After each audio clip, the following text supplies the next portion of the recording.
I'd like to start by telling you that I was an atheist till the age of 32. I believed in nothing. I had had a really hard childhood, and my first marriage was really a continuation of my childhood, as far as the fact that we started going together when I was 14. We got married when I was 18. By the time I was 26, I had 3 children, and we had the perfect house, the perfect children, and everything was supposed to be perfect.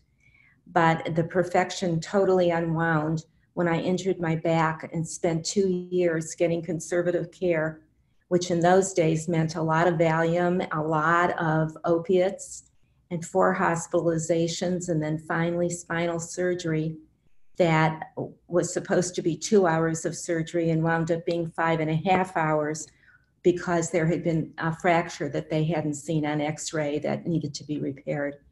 And I woke up a day later in a striker frame circle bed, which is a very dramatic way to wake up from surgery. It looks like 2 huge chrome hula hoops and a stretcher suspended in the middle. And I was in that stretcher, and then 3 times a day they would come in and put another stretcher over me, strap me in, and rotate me up and over to my face. And I was going to live like that for a month, not able to move, lying in this weird bed. And then they were putting me in a full body cast that I would have to remain in for 6 to 7 months. And a couple days after surgery, I started to die. I remember waking up and seeing people rushing in with carts and bottles and yelling back and forth to each other and tossing things over me. And I hadn't become a healthcare professional yet, so I didn't understand what was going on. I just yelled, no, no, no, leave me alone.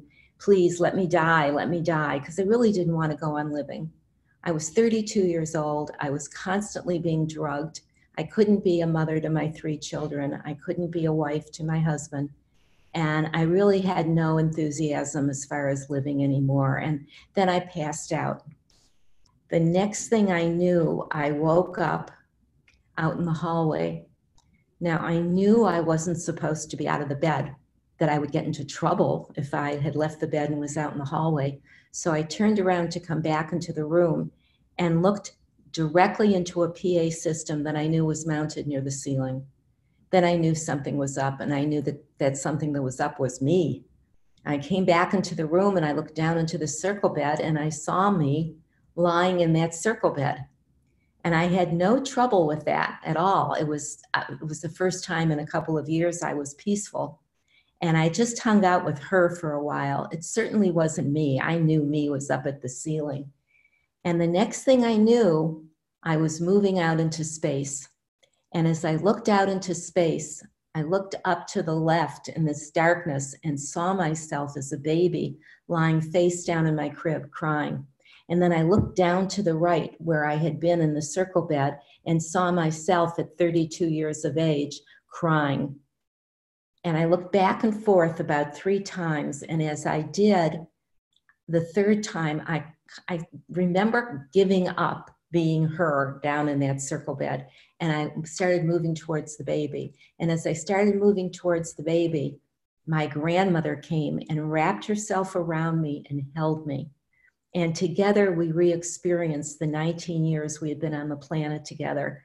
She had died 14 years earlier when I was 19. I had never once given any thought to her existence, but I was with her and we were together and we were re-experiencing the 19 years. And I wasn't just me, I was her too. I had her memories and I could feel her memories through my heart. And I could see that 19 years I was with her through her eyes. And then I was back.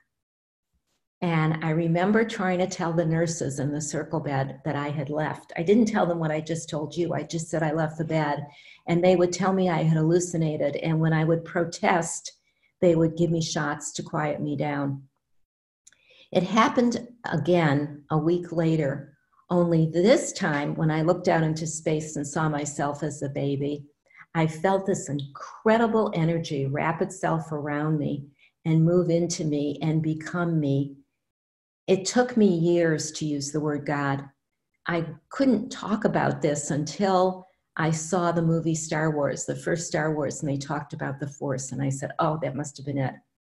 I had the Force move into me. But this Force was more benevolent than anything I could ever explain. The compassion that I felt for myself was absolutely amazing. And together we watched all 32 years of my life. I saw myself being abused. I saw myself giving up. I saw myself forgetting that there was a God source.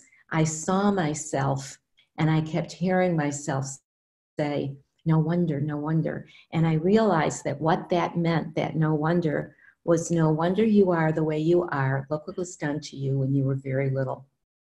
And with that, this energy or this force would hold me even tighter. And I could feel this energy, its feelings about what had happened to me through its heart. And I could see what happened to me through its eyes. And then I was back.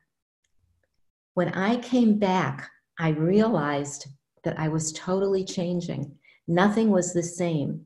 I wanted to go back to school, and I did, and I became a respiratory therapist. And my patients in ICU were telling me their experiences. It was like they knew I was a safe person, and I could hear their stories and not only believe them, but relive what happened to me. I needed help to integrate what had happened. So I went to see a psychiatrist, and the 6th time I saw the psychiatrist, I told him what I just told you.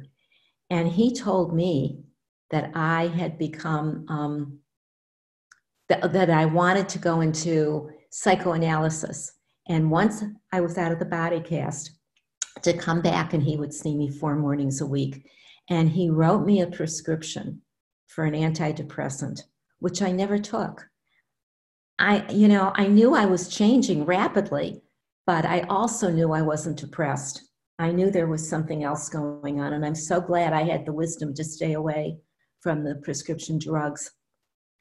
Soon thereafter, I met Kenneth Ring from the University of Connecticut, and he interviewed me on my experience and the experience of some of my patients for his book, Heading Toward Omega. And what we came up with in Heading Toward Omega was, first of all, the after effects of the near-death experience cluster around self-actualization, altruism, and spirituality. That became my goal. That became my life. I remember reading Abraham Maslow and others, Joseph Campbell and the Hero's Journey, quantum physics. These were all different areas that were my search. And my search before that had been nothing like this. Then I met Bruce Greyson, who was a colleague of Kenneth Ring's. And one thing happened after another, all these very meaningful coincidences that we call synchronicities. And I was invited to come to the University of Connecticut Medical School and research the after effects of the near-death experience. Kenneth Ring had asked me before he had interviewed me about a month before to try to find books on Kundalini and read them and tell me what I thought. By the time I got up there to the university to be interviewed, I was so excited about what I was reading about near-death experiences. Let's see now if I can get to the next slide. I'm going to be talking about our book in a few minutes that my husband, Charles Whitfield MD, and I came out with a few months ago, because in this book, we tie in Kundalini to all the different kinds of energy. But this is the kind of list that we came up with. This was Bruce Greyson, Kenneth Ring, and me on explaining the Kundalini Syndrome so other near-death experiencers would have this information and not go to regular medical doctors and be drugged, but to be able to read this list and realize that there was nothing wrong with us. So what I would like to do now is read this list that we came up with that we called the Physio-Kundalini Syndrome Index, which we affectionately called the PKSI, the Pixie. And see how many, for you listeners, see how many of these you have too. So the Physio-Kundalini Syndrome Index starts off with, does your body ever move spontaneously without you wanting it to? Now count on your fingers, or you can mark down on a piece of paper when you've got a yes. So number 1 is, does your body move spontaneously without you doing it? 2, does your body ever assume strange positions and hold them for some time? 3, does your body ever become locked into a certain position so that you cannot move it? 3 was rapid, shallow, or deep breathing for extended periods of time. Like your breath takes over for you and you're not running your breath is running itself. 4, does your body ever become locked in a certain position? 5, does your skin on the inside of your body sometimes tingle, vibrate, itch, or tickle for no apparent reason? It almost felt for quite a while like I had little bugs inside my skin that were running around. 6, do you ever have physical sensations of any type, starting in your feet, going up your legs, into your pelvis, moving up the back and neck to the top of the head, down the forehead, over your face, then to your throat, and sometimes ending in the abdomen?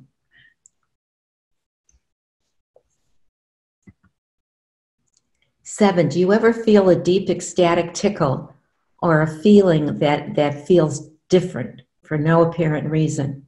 Do you ever have extreme feelings of heat or cold? 9, if so, have those extreme temperatures ever affected someone else or some object? I remember driving in the car with my first husband, and the air conditioning was blowing, and it was cold, and I put my hand on his leg. He was wearing shorts, and he screamed. He thought I was burning him because my hand was so hot, and he didn't expect it. 10, have you ever seen internal lights or colors light up parts of your body? 11, if so, has that light ever been bright enough to enable you to see clearly in a darkened room? 12, have you ever heard internal voices? 13, have you heard other internal noises, such as whistling, hissing, chirping, roaring, or flute-like sounds? 14, have you ever felt pains in specific parts of your body that have no reason to be happening and then ended abruptly for no apparent reason? 15, do you ever have sudden intense feelings of ecstasy or bliss, cosmic harmony, for no apparent external reason? 16, do you ever have sudden intense feelings of fear, anxiety, depression, hatred, or confusion for no apparent external reason? 17, do your thoughts ever speed up, slow down, or stop altogether? 18, do you ever feel that you are watching all that is happening, including your own thoughts or feelings, but from a distance? And while you are watching, as if you are a detached bystander, your activities go on as usual. And the final one, do you ever experience yourself to be physically larger than your actual body? So these are 19 signs and symptoms of what we're calling the Physio-Kundalini Syndrome. Now let me tell you about the research we did once I moved up to the university. We gave this 19-point questionnaire to over 100 near-death experiencers. Then as a control group, we had another 100 or so people that had never come close to death. And as a third group, we had over 100 people that had come close to death and not had a near-death experience. To interpret the scores, we were able to come up with statistics, first of all, to show that these over 100 people that had near-death experiences were not pathological. These were normal, healthy people, about the same statistically as the average American group. However, as a group, we scored between 8 and 10, or sometimes 5 and 10, but at least 8, it was the average for near-death experiencers.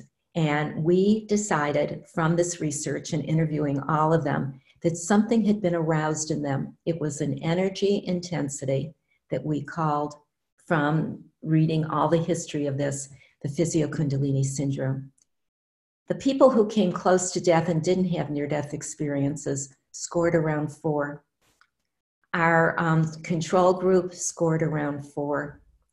We actually, because our research was off a psych unit, we gave the same research to our psych patients, and they scored around 4. Now, here was the part that really became interesting. The people who thought they had a near-death experience, but on our near-death experience scale didn't score enough to have a Kundalini awakening, these people scored 4, even though they thought they had an NDE. Then there was a small group of people that said they didn't have an NDE when they nearly died, but when we gave them the NDE scale, they did score enough for the near-death experience, and they had an average of 8. So thinking you had an experience does not arouse this energy. Having the experience arouses the energy. We're going to put these slides up after, so you can go over this list again if you didn't count. And also, this list is in a couple of my books, if you want to look it up that way. And I will also put it on my website, which is barbara-whitfield.com. So if you have 4 to 8 yeses, you probably have aroused this energy. I would not recommend going to a doctor. My husband is a physician, and we have a psych practice, but we're not giving prescription drugs to people who come, who are spiritual seekers, and this energy has been aroused. We recommend that they either go to a good acupuncturist, a Kundalini yoga instructor, an Ayurveda medical practitioner, and to use regular prayer and meditation. Avoid general physicians, avoid psychiatrists, and most nurses who don't know about these symptoms, and please avoid taking psychiatric drugs. My 1995 book, Spiritual Awakenings, has all of our research. That would be a good book for you to use to start studying this kind of thing. And now I want to shift gears a little bit and talk about dragon energy. Starting in 2015, my husband and I went every year to Dragon Con here in Atlanta, which is 90,000 people worth. And everybody's having fun. This is like a fun 4-day Halloween. When I saw this painting, it reminded me so much of something I had been through. And it took me a couple of years to figure it out, but then I did. When I left my first husband, I was told by another near-death experiencer that what I needed to do was leap.